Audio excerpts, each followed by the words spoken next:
And, someone who was very familiar with gun violence issued a statement yesterday about that shooting. We're talking about former Congresswoman Gabrielle Gifford. She said, "It doesn't matter if you're a Democrat or a Republican, nor if you're a senator or a representative, nor a staffer or a sworn officer.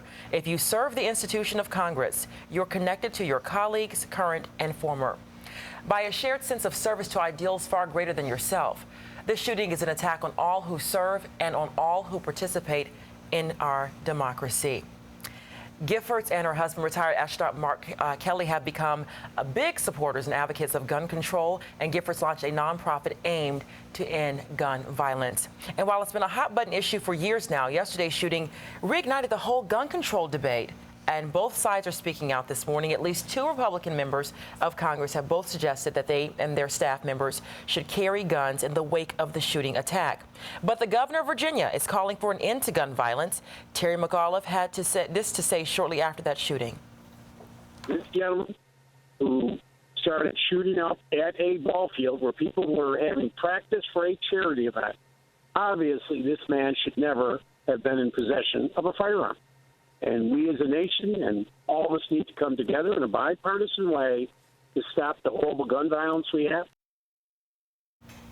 And joining me now this morning is pro-gun advocate Dr. John Lott. He is the president of the Crime Prevention Research Center and the author of the War on Guns and More Guns, Less Crime. Dr. Lott, thanks for being with us here this morning on Eye Opener.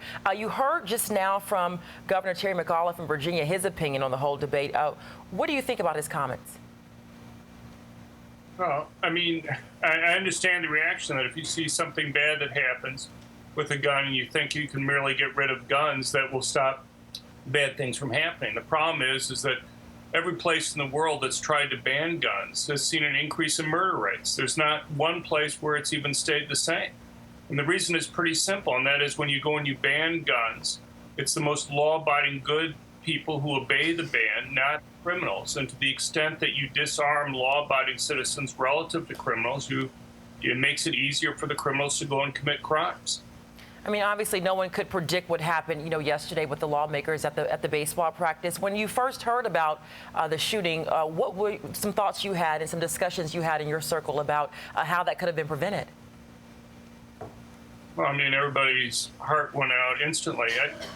What you've learned over time has been that some of these congressmen and their staff members had permits to carry concealed handguns, but they weren't able to have them with them because of the fact that D.C. bans essentially them being able to go and carry concealed handguns with them. And if they lived in the district or they were to go back to the district after they did the practice, they wouldn't be able to carry. Fortunately, just by luck yesterday, one of the members of Congress had a security team with them because he was in the leadership, Steve Scalise. But let's say he hadn't been there.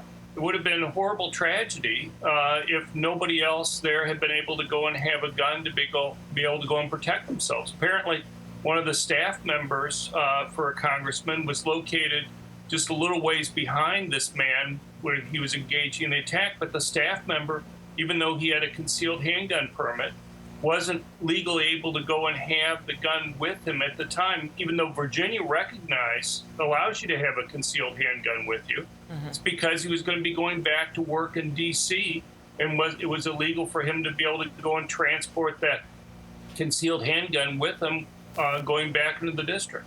Okay, we have about 30 seconds left, Dr. Lott. So bottom line, if not stricter gun control, then what needs to be done to keep people safe from gun violence?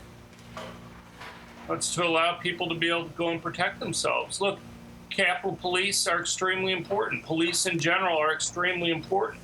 They have a very difficult job in stopping these types of terrorist types of attacks. We have 600,000 police in the United States to protect 320 million people.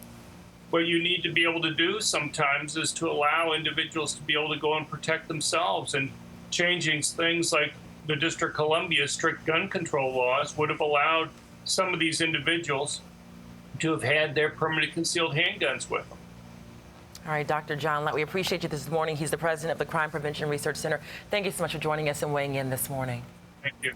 And of course, I want to remind folks always, if you ever need more information on any of our big stories, we have the information posted on eyeopenertv.com.